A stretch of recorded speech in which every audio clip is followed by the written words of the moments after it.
Yeah, I mean, I think a lot of people, when it comes to the Men in Black, their perceptions are sort of largely created out of the Men in Black films, with Tommy Lee Jones and Will Smith. The idea that the Men in Black are just solely government investigators running around the country silencing UFO witnesses. And as I point out in the book, that there's no doubt that that is a part of the Men in Black puzzle. But the weirder thing is that there seems to be several aspects to the Men in Black. In other words, it's not a case of who are the Men in Black. It's more of a case of which Men in Black are you talking about. There seems to be several categories. And, also a lot of people have kind of assumed that the Men in Black mystery is very much like a historical one, going back to the 40s and 50s and 60s. And that's where it begins and ends, without a kind of realization that in reality, that it's a very much an ongoing phenomenon, not just one of the past. And so when I decided to sort of write the book and readdress the mystery of the Men in Black, I felt that if I'm going to do that, I've got to go back and speak to the people who are still around, who were around, still around now, who were around back in the 40s, 50s and 60s, get their views on record, ask them about some of the classic cases and what they thought of them and the people involved at the time. And equally importantly, point out to people that there are as many Men in Black cases going on today as there were, in the past. It's sort of like a misconception that the Men in Black simply went away.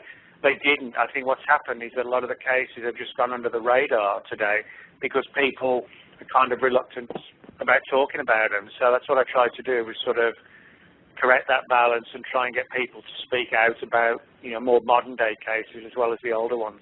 Which would also give you a better look at them as you could get more to go on. I mean, I noticed that in your book, you were noticing that the Men in Black that were in one category actually had a MO that might differ from a Men in Black from a different category, like they each had their own agenda, for example. Yeah, that's right. And I think, this is one of the most important things that I can stress to people is that, the Men in Black aren't just this or that. There seems to be several categories of MIB. And certainly, the one that everybody thinks of is the government angle. And as I point out in the book, there's absolutely no doubt that some Men in Black, are government agents who, because particularly in the 40s, 50s and 60s, they wore black suits. They wore the typical fedora, Homburg-type hats, that you would see in old films with, Frank Sinatra or Humphrey Bogart or whatever. So that they kind of look like the part of the MIB. And there's no doubt, that some of the MIB reports and stories and legends can be traced back to government agents. I do point that out in the book. There's some cases you can actually prove they were government personnel because the documents are surfaced through the Freedom of Information Act. But as well as the regular kind of government MIB, the more prevalent ones are far stranger. They're kind of described as usually sort of 5 feet to 5 feet, 5 feet 5 tall, very pale face, skinny, almost anorexic looking. White to the point of seeming anemic almost. The reports of them wearing, it sounds crazy, but wearing sort of badly fitting wigs and makeup to try and make the face look more pink-like and healthy. They don't seem conversant with our ways and customs very much.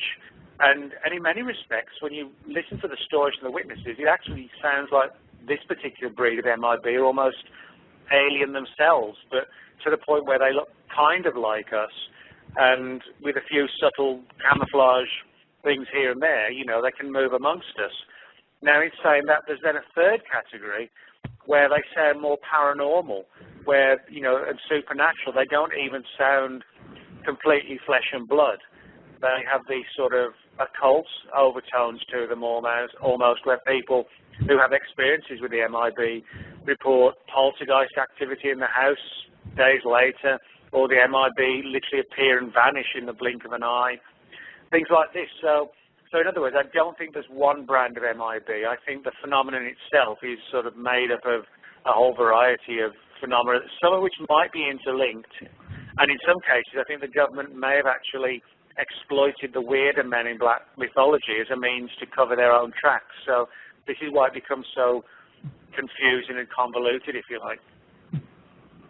So, pretty much basically, I get the impression from listening to you and reading your book that, in your opinion, you feel like, at least as far as the ones that the government are concerned with or where they have an involvement, they're not really maybe perhaps so much interested in trying to put a stop to UFO investigation or even really to cover it up so much as to maybe highlight it or maybe put their own angle on it or keep it going for ulterior motives maybe, or am I misunderstanding that? You mean the Men in Black mythology?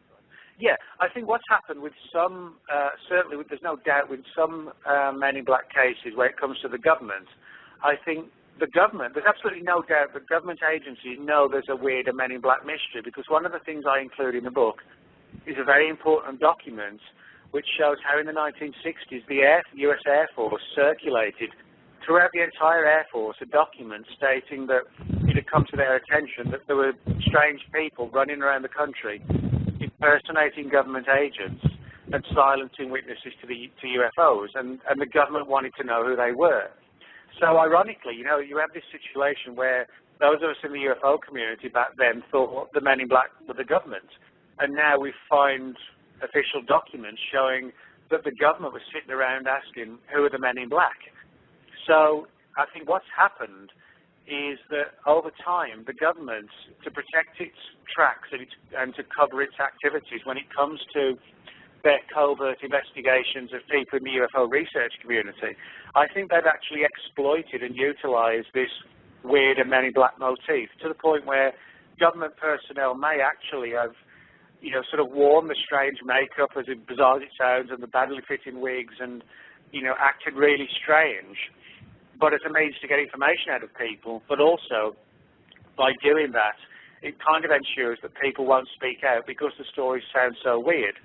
And, that covers their tracks far better than turning up, and flashing an official Pentagon ID card or whatever, where it would be easy to track the person down. So I think the government is happy to promote the weirder MIB angle because, it serves a purpose of camouflage from their perspective if they try and exploit it and use it.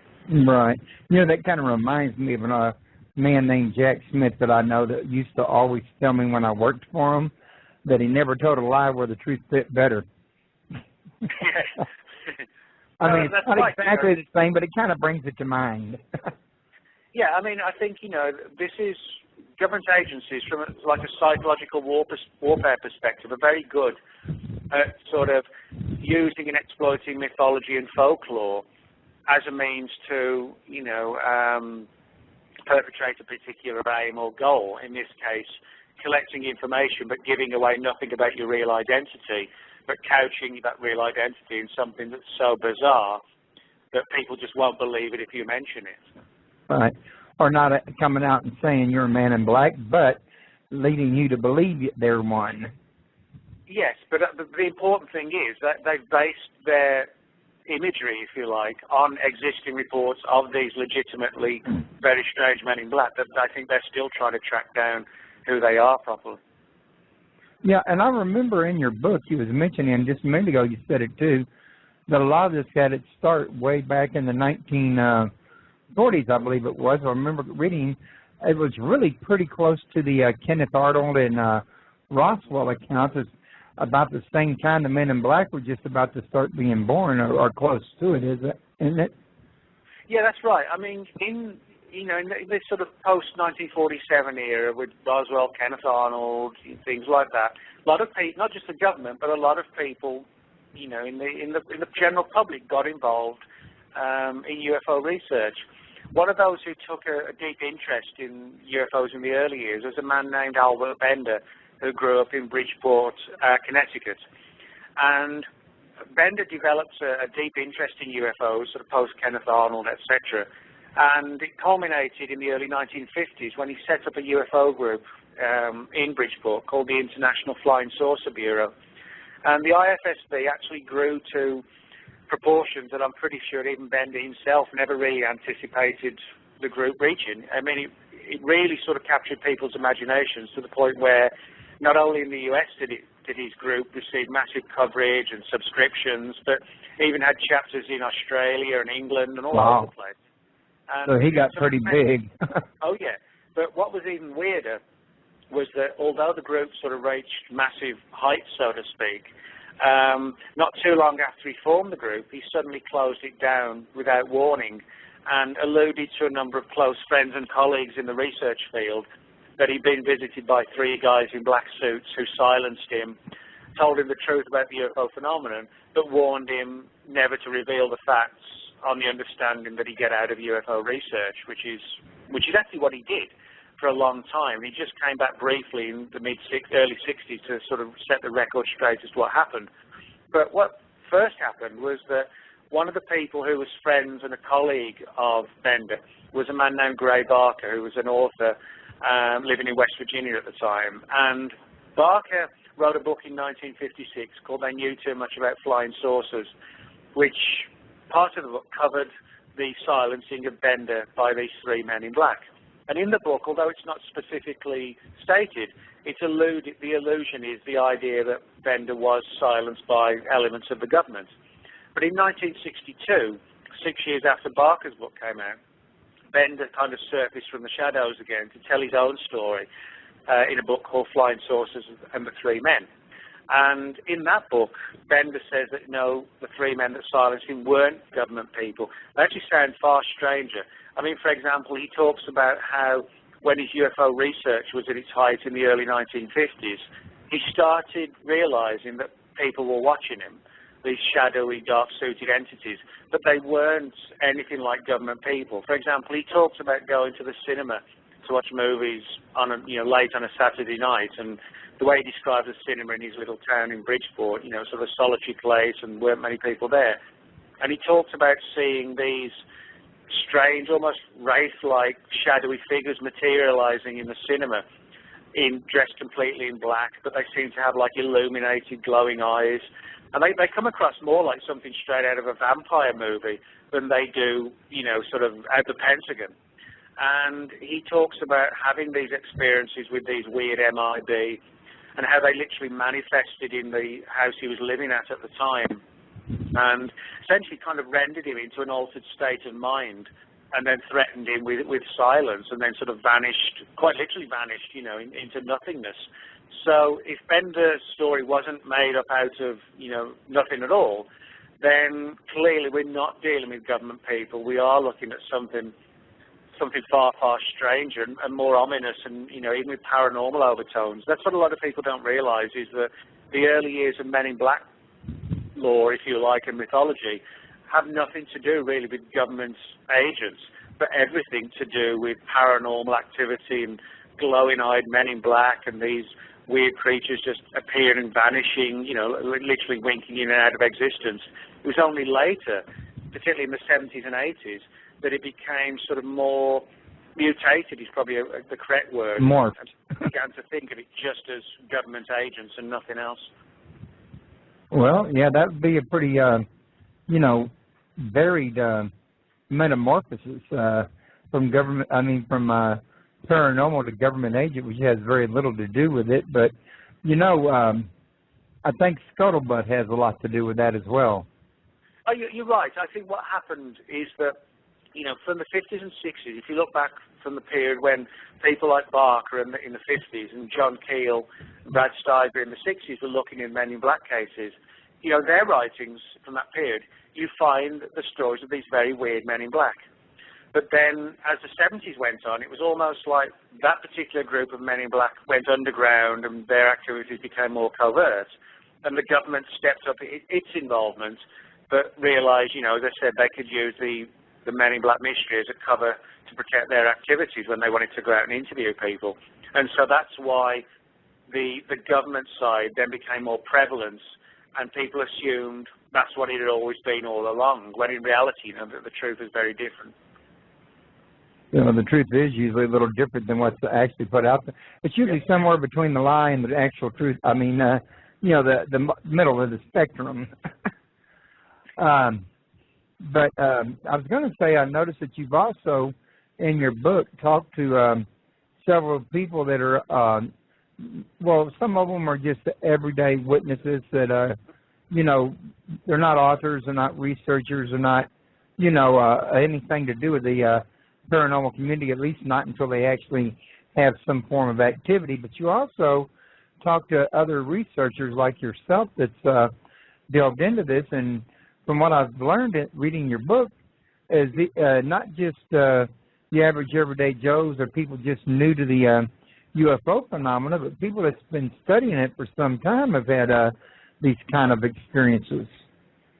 Oh, yeah. I mean, this is one of the important things, you know, I wanted to stress to people when I was writing the book. I didn't want to just write a book, you know, that gave, you know, kind of like an overview of everything that we'd heard before. You know, that's kind of cheating the reader to do something like that.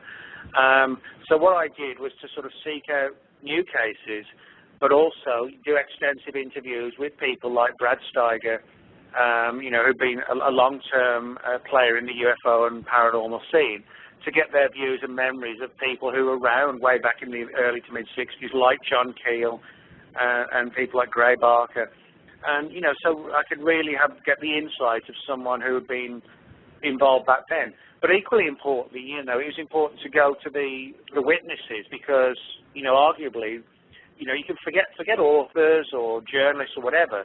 Without the witnesses, you know, there is no UFO phenomenon. They're the most important people in the subject because they're the ones who have the accounts to relate to us that we have to work with. So, you know, I felt that's why it was important to speak with the witnesses. And one of the things that, you know, even surprised me to an extent was the sheer number of sort of post-1990s reports of MIB that I got hold of. You know, sort of very strange reports. I mean, a classic one came from a woman named Claudia Cunningham, who only a couple of years ago had an experience with the Men in Black. She had a friend who lived near the Albany Rural Cemetery, just outside Albany, New York, and her friend had a very weird experience of a typical Man in Black encounter, actually in the cemetery itself. And ironically, the cemetery is actually the final resting place of Charles Fort, who was an early chronicler of strange activity. He wrote a number of books in the early part of the 20th century, and he's a man after whom the magazine Fortean Times is named. And but when Claudia's friend told her about this experience with the Men in Black in the cemetery, Claudia, who has an interest in the paranormal anyway, was like, wow, you know, I'd really like to learn more about the Men in Black and, you know, understand who they are. And what happened was that she then found herself confronted by the Men in Black, and it was clearly, you know, some sort of experience where it seems that when she went looking for the MIB, it was almost as if she popped up on their radar and they realized someone was looking and kind of made like a veiled threat. There was no language involved, no speaking, but it was one of these guys literally appeared before her while she was coming out of a store buying food, and he kind of gave like a knowing nod in her direction and kind of a weird, creepy smile. And he was dressed in the classic Men in Black outfit, even down to the hat. And Claudia said, you know, she actually felt that there was something paranormal about this man or this being, to where it was like, you know, he was saying to her, you wanted to find out more about us, hey, here I am. And she actually now takes the view that they're far more paranormal and, you know, malevolent than anything, you know, that would come out of the government. And that case was just a couple of years ago, and that's sort of typical of a lot of the stories that I included in the book. That, you know, yes, it's the Men in Black, but, you know, the people describe the incidents as being sort of very creepy, rather than just, you know, somebody flashing an ID card and intimidating you or whatever. Right. Now, also, I noticed in here that Timothy Beckley got a picture. I think it's Timothy Beckley Green, Mr. UFO, is known as, got a picture of a Man in Black, and I think there was somebody else you mentioned that got a picture of a Man in Black, wasn't there? Yeah, I mean, this is one of the strange things about the Men in Black, is that they're very elusive. You know, people have said they've been around their houses, and, you know, when they've left the house, the person's gone to the front door and thought to themselves after, why on earth did I let that person in? You know, and then when they've opened the front door, seconds after they've left, the MIB is just completely missing, just gone as if they've dematerialized. And so And even the Air Force, as I pointed out, circulated memoranda in the 1960s, official documentation, showing that, the Men in Black was so elusive, even the government couldn't find them. But one of the things I point out in the book is that, although we haven't sort of physically captured a man in black, there are a number of cases on record where people have reportedly photographed them. Now, two of these occurred actually very close together, one in 1968 and one in 1969. The 68 case is the one that involves Tim Beckley, and with our fellow researcher, Jim Mosley, who's still on the scene today. Jim publishes, like Tim. Tim, does a lot of book publishing, and Jim publishes a magazine or newsletter called Saucersmear. And the story goes back to a woman named Mary Robinson, who in 1968, her husband, Jack, he was a well-known UFO researcher in the New York area, and what had happened is at the height of his research, the family began to get weird telephone interference. Jack reported how some of his files had apparently been rifled and looked through when he'd been out of the house because he had a set place for everything, and that when he got home, somebody had been tampering with his files. Sounds like me. Yeah, well, a lot of people do get this. And Mary had a deep interest in the paranormal, and she realized on a number of occasions in 1968, over the course of several days when all this weird activity was going on, there was a weird guy dressed in black, even down to the sunglasses and the hat and the long coat, who was actually kind of watching the apartments that Jack and Mary were living in. He was sort of standing over the road looking up at the apartment from the recesses of an old doorway in a building opposite their apartment. And he was there literally just every day, just standing there, stone-faced, almost like a zombie, as how Tim described him, sort of very ominous and chalky-faced and white, etc. And Mary told Tim Beckley and Jim Mosley about this, that this guy was there each day over the course of 4 or 5 days. And, the sort of the realization then hit Tim and Jim, well, why, if that's a real man in black, why don't we get out there and, look for him and see if he's there? And that's exactly what Tim and Jim did. They went over there in the morning at the time when Mary said he could be seen, and sure enough, the guy was there, sort of in the shadows of the doorway, looking very pale, sort of zombie-like, totally unemotional, just staring up at Mary's apartment. And so while Jim slowed the car down very slow, Tim quickly whipped out the camera and took a photograph of him, which Jim was kind enough, because it was Jim's camera, to let me use in the book. And he does sort of look almost like a weird character in a trance, just staring upwards. So, that's one example. Another example is a photograph taken by a man named Alan Greenfield. Alan is has extensively researched the Men in Black and had his own experience to relate. So again, I interviewed him, did a brand new interview with him for the book, and he told me how, he'd had an experience with this MIB watching him, and he confronted him on the street, took a photograph, which again I reproduced in the book, and the guy's got the hat, the sunglasses, the outfit, etc. And the man then sort of ducked around the corner, just literally around the corner of the street. When Alan went running around there to confront him again, he'd literally vanished. There was just no sign of him, and nowhere, more importantly, for him to have gone.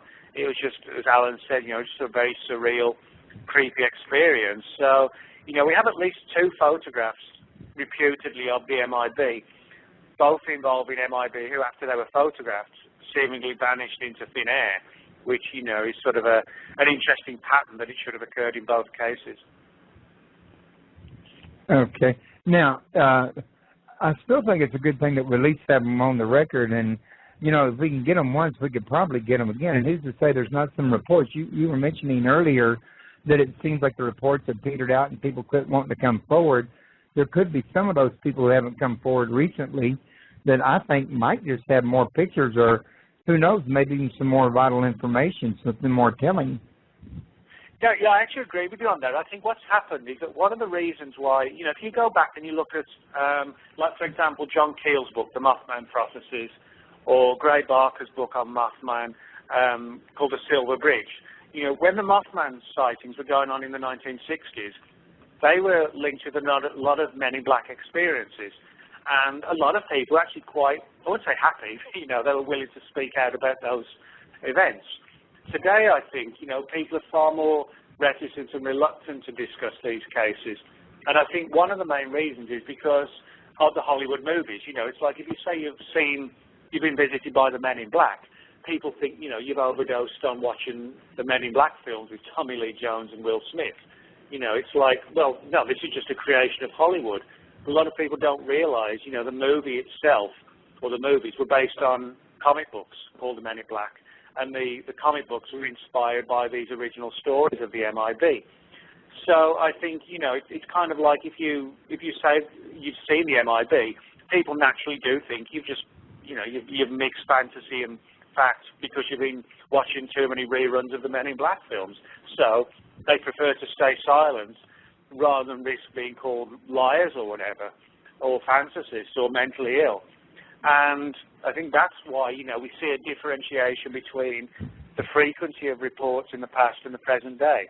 But I have found also, when you find people like Claudia Cunningham, who had modern day experiences, when they understand you're willing to treat their stories with respect, and just want to know what happened, you're going to report them accurately and treat the story seriously, then, they're more willing to speak out.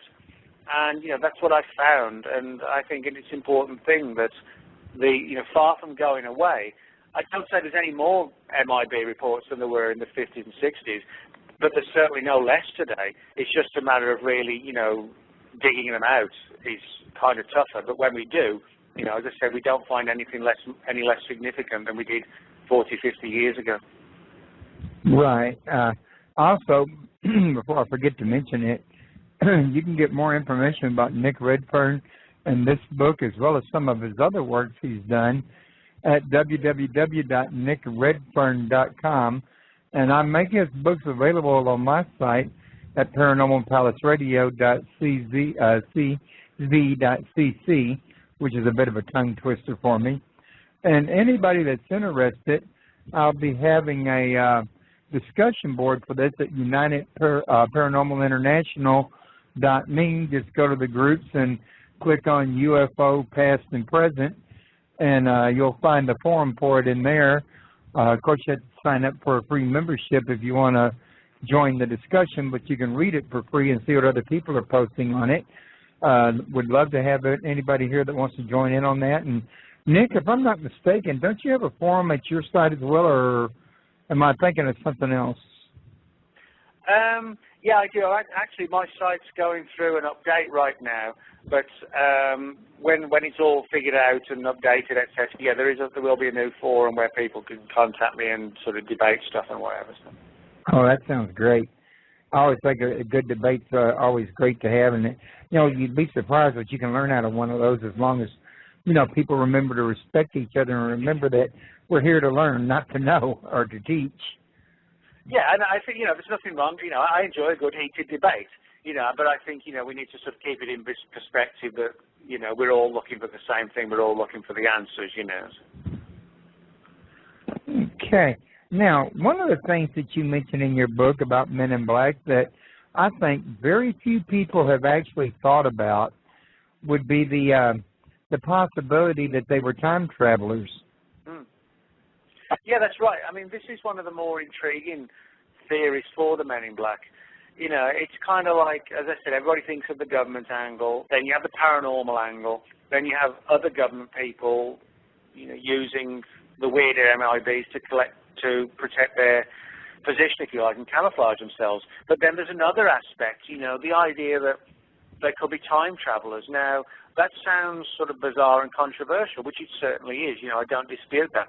But there's one particular reason why people have suggested, that if time travel has merit, that the MIB might be some component of it. And the reason why that's come about is because in many of the Men in Black reports, there are two central facets. One is that they wear clothing that seems somewhat out of date. They wear the black suits, which, in many respects, the people in governments and just business wear black suits. But the sort of fedora and Homburg type hats they wear, kind of really did go out in the mid-1960s onwards or whatever. That you would kind of look twice if you're in your local shopping mall today and you saw somebody in that sort of typical, Rat Pack era clothing and hats, etc. And also, the Men in Black seem to drive, often reported as driving old-fashioned cars, sort of like 1950s Lincolns and, sort of shark fin-tail cars, that sort of thing. Cadillacs, yeah. The sort of thing you would see in some sort of 1950s detective movie or something like that. And this has led to speculation that the Men in Black, the clothing seems out of time, the cars seem out of time. Is it possible, that their sort of future travelers come back and they're kind of screwed up in terms of, accurately trying to determine the clothing and the cars for the 1990s and end up arriving, in the sort of vehicles and clothing more suited to the 60s. And, a lot of the MIB don't seem fully conversant with our mannerisms, how to ask the right questions. They act awkwardly, as if everything about them is screaming, out of time or out of place. So one of the people I interviewed for the book about this thing was a man named Josh Warren. Josh is a good friend of mine, and he has got a deep interest in the Men in Black mystery. And he asked the question, why do they dress in black suits? Which is a fair question. Why don't we have men in white, men in yellow, men in green? Right. It's always men in black.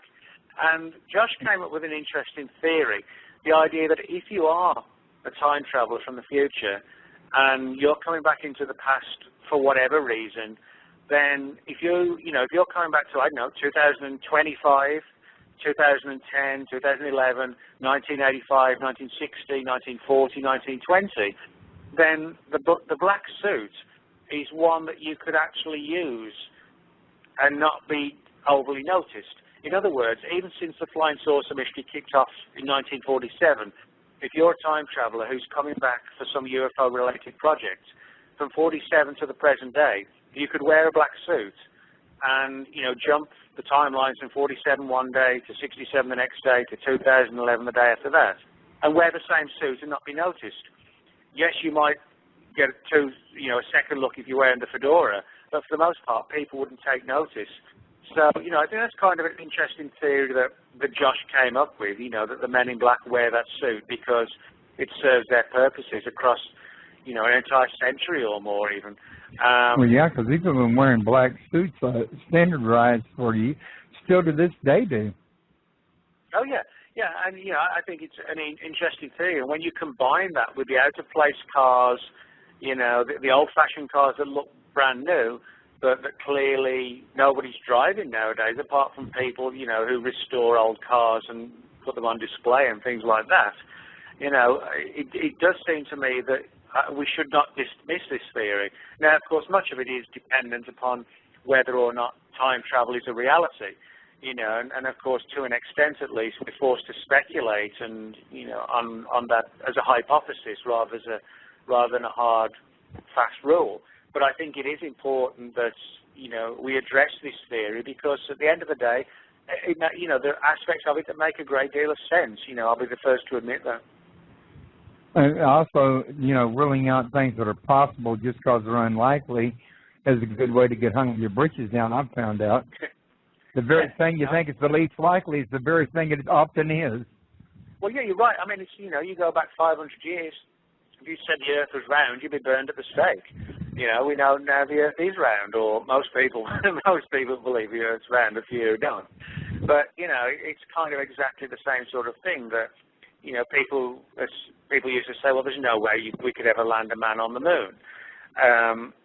People might say today there's no way that time travel could be possible. Well, we only really say that because in the early 20th century, time travel for most people is seen as, just something for the realm of science fiction.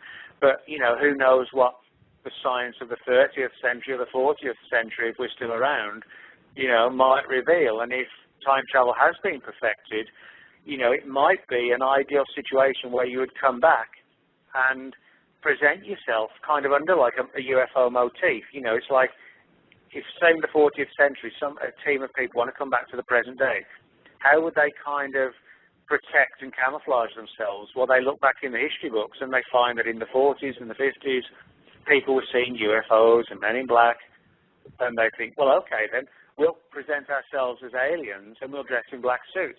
And then the realization hits them that they're actually talking about them. You know, they were responsible for creating the UFO mystery in the past as a means to come back. And so it gets into some sort of very weird, mind-bending areas, but I think, you know, this is a good thing. We need to ask significant and mind-bending questions if we're going to get the answers to who the MIB really are.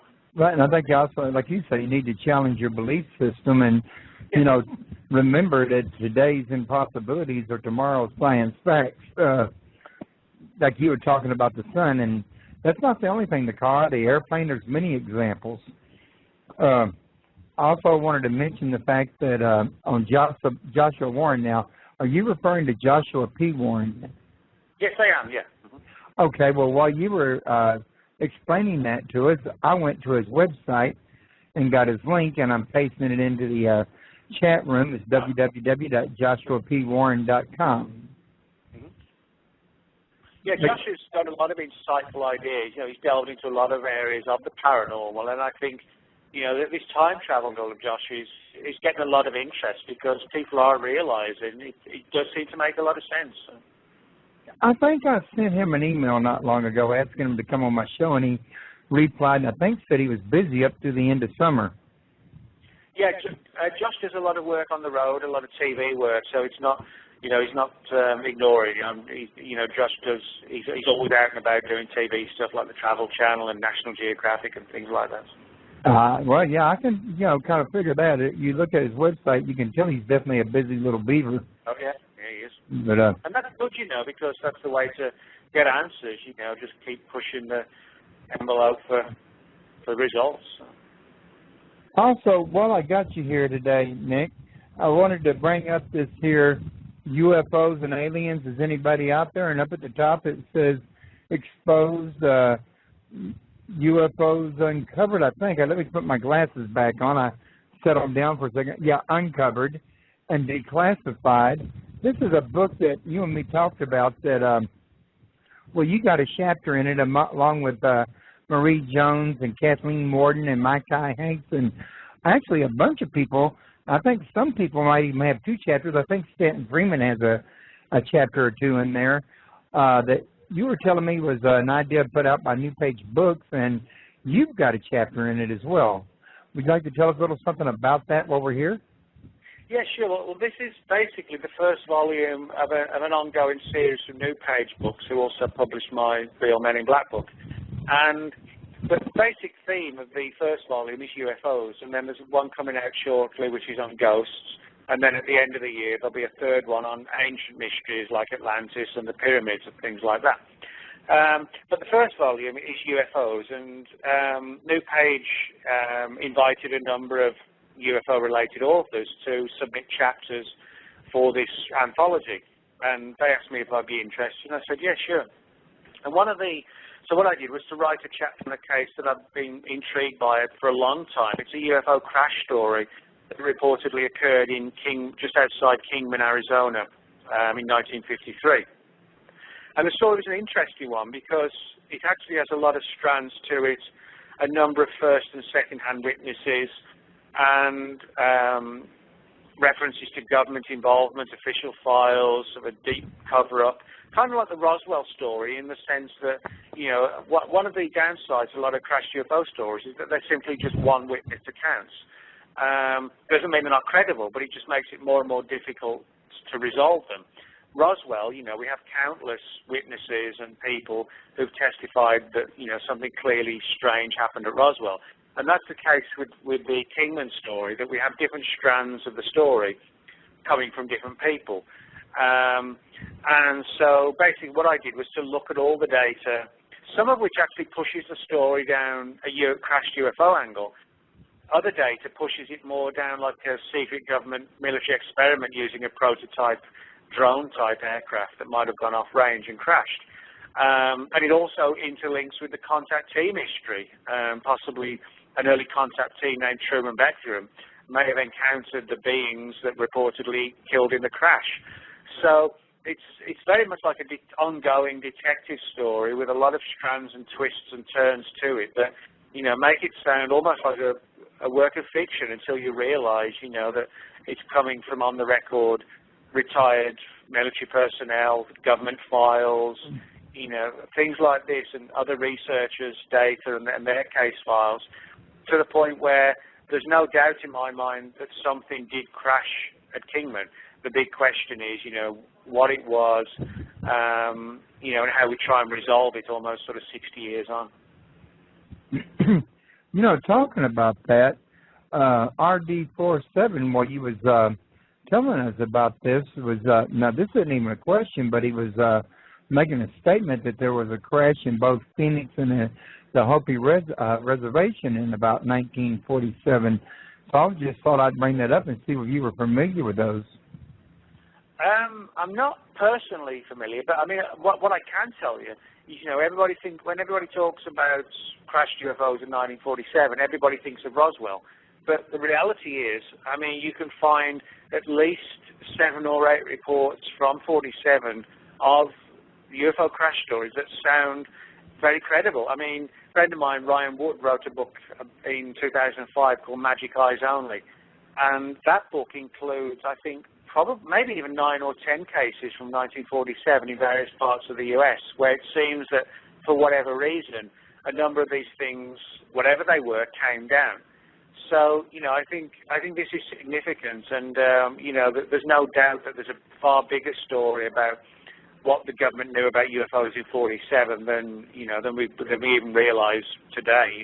Much more, I think, has been lost to history and just buried in, official archives somewhere. I think the people in the chat room would agree with you, because now Emerald is saying there was another instance in Missouri about the same time, but said it wasn't really investigated. So, that makes you wonder. Actually, yeah, I do know, I don't know if it's the one I mean, but I do know of a Missouri story from 1941, a very significant one, where, again, something crashed. There were stories of strange bodies being found and FBI involvement and military involvement. And, again, this is an important one because it isn't just reliant on one person. A number of people have spoken about this, and, family members have spoken about how their grandfathers, etc., had involvement in the case.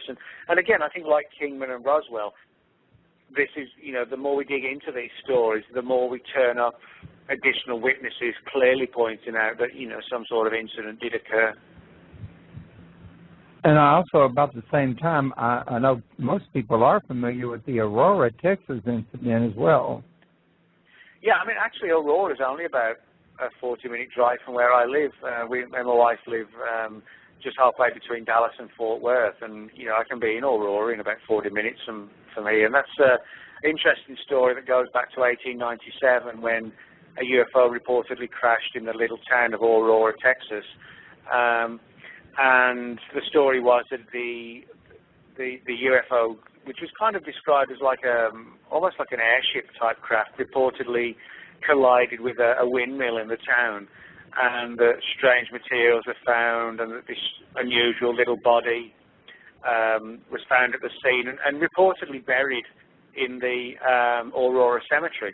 And the Aurora Cemetery still exists to this day, and if you go there, there's a big sign outside that tells the story of the alien crash or the UFO crash, and the story that the body was supposedly buried in the cemetery.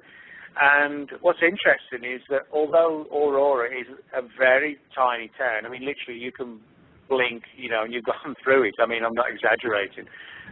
But the local police quite vigorously patrol the cemetery because over the years, a number of people, often under cover of darkness, have tried to, sort of dig up certain parts of the cemetery and determine where the body was or is.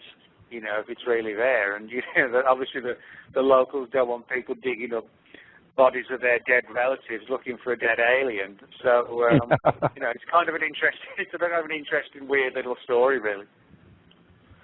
Yeah, it is. But, like you say, you can't really blame the townsfolk. They don't, it could really get way out of control. Yeah, I mean, and I think actually that's what their main concern is, that, it becomes it reaches sort of I guess, like a hysteria point. But for the most part now, it's kind of died down. But there was a period when Aurora's really thrust back into the public eye that people were like, wow, this is where the evidence could be. Let's go and dig up a few graves and see what we can find. So. Okay, now, we got about 11 minutes remaining, and I wanted to ask you if there's anything that I have not yet covered that you wanted to get, put out there for all the listeners to hear. Well, that's a very good question. Well, I think, when it comes to sort of the Men in Black, I think the most important things are that I've tried to stress. One is that, the mystery isn't just as many people perceive, it's just the government. And the other thing is it's not just a historical mystery. It's one that goes on even to this very day. And thirdly, the phenomenon seems to have not just governmental overtones, but paranormal, and sometimes even like occult overtones to it as well, that kind of spook and scare a lot of people and out of the subject. And I think that's what happened with people like Albert Bender.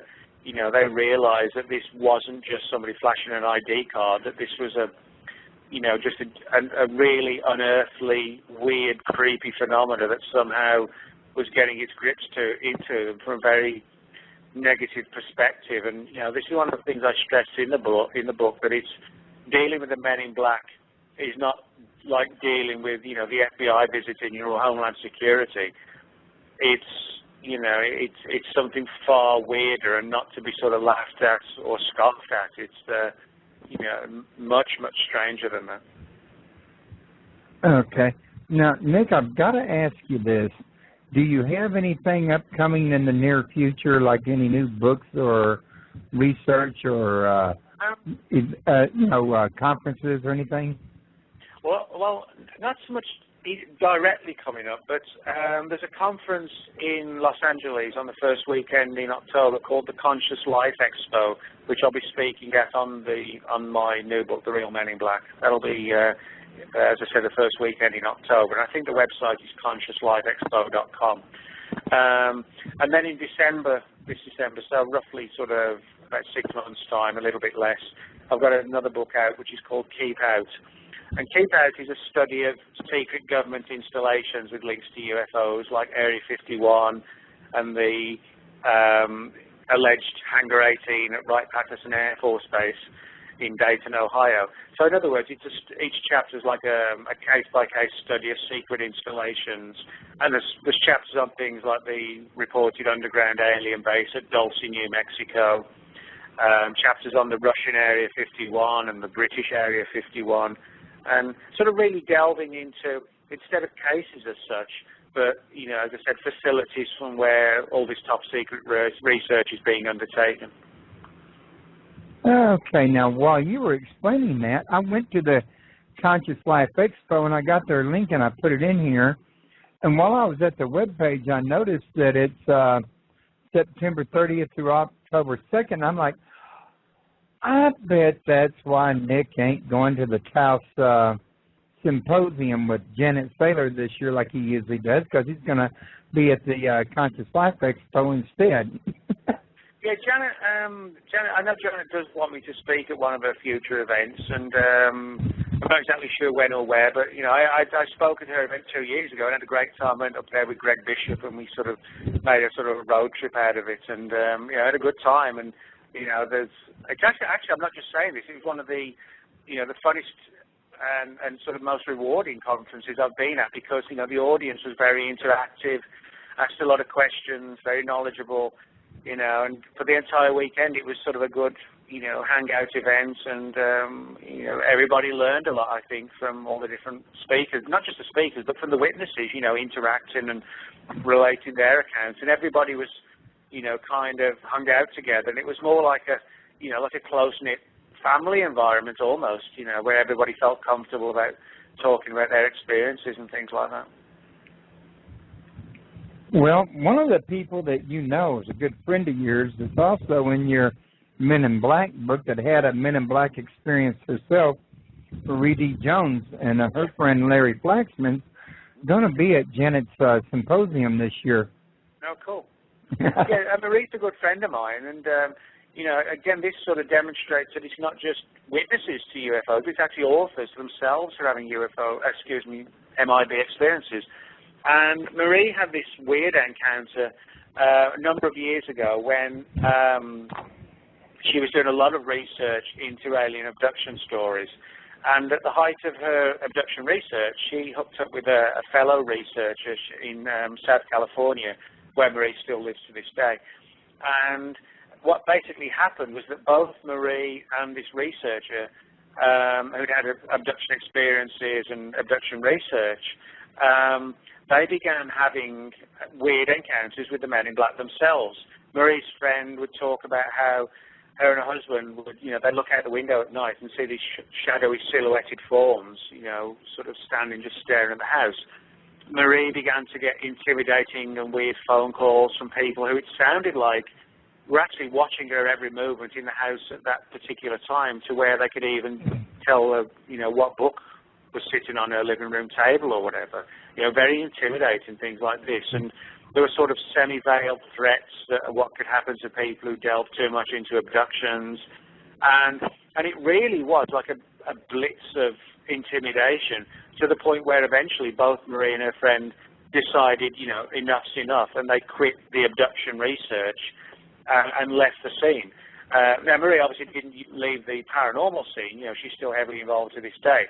But but she did get out of the abduction work, which was causing these Men in Black incidents. And, Marie told me that, it was something that really created a massive amount of stress, to the point where, she felt that something really was watching her.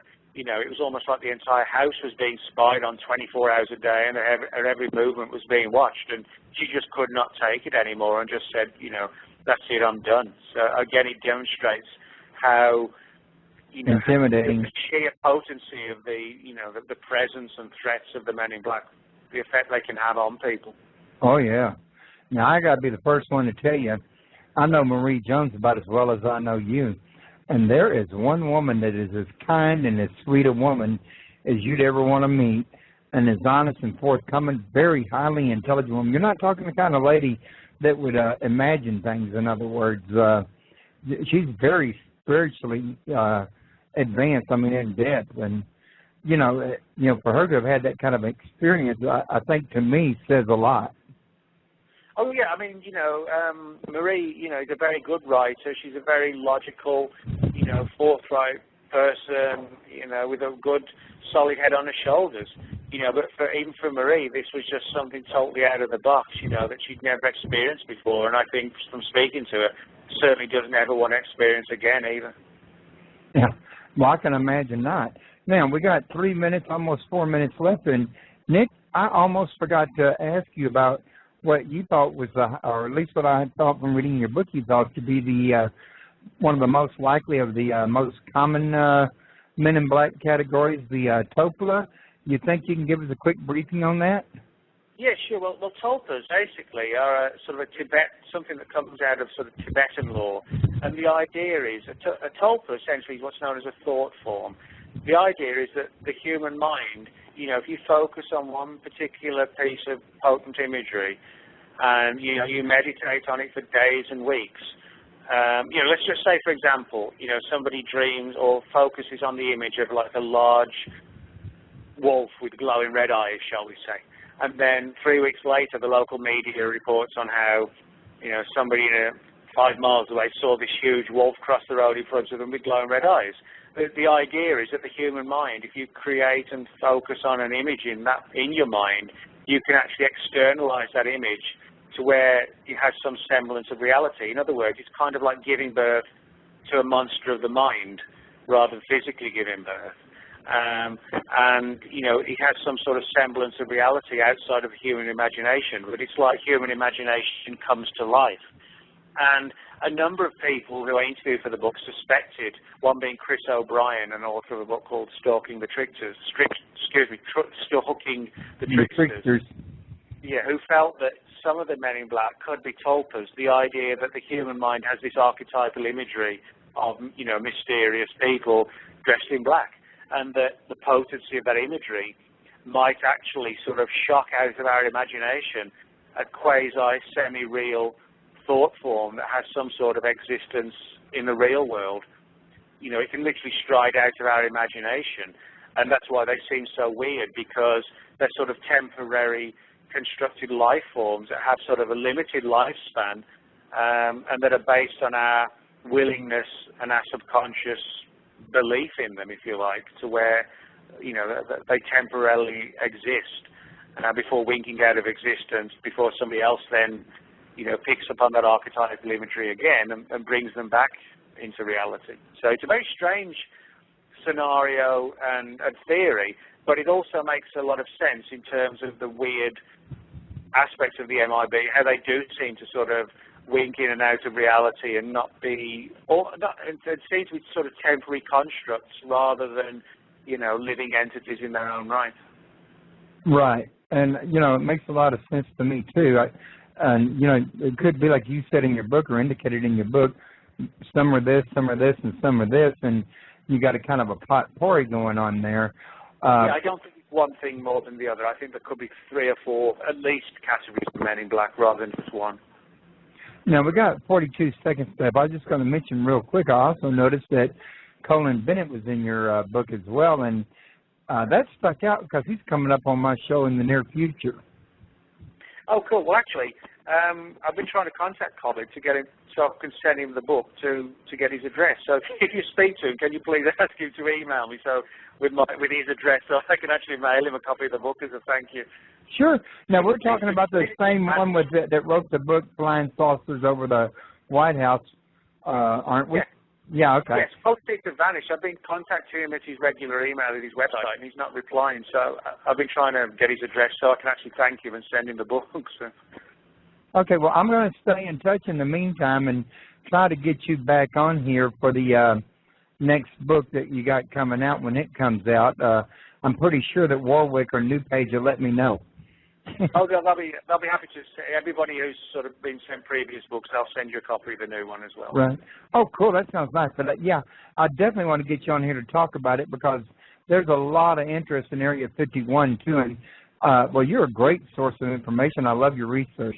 Oh, thank you. All righty. Well, we just had the stream end, so I'm going to go ahead and cut us down for the night, and I'm going to go join my wife and rest my back. Nick, it's been a pleasure as usual. You go enjoy your dinner, and we'll stay in touch. All right. Thanks, Royce. Thanks for having me on the show again. Thank you. Bye-bye. See you later. Bye-bye.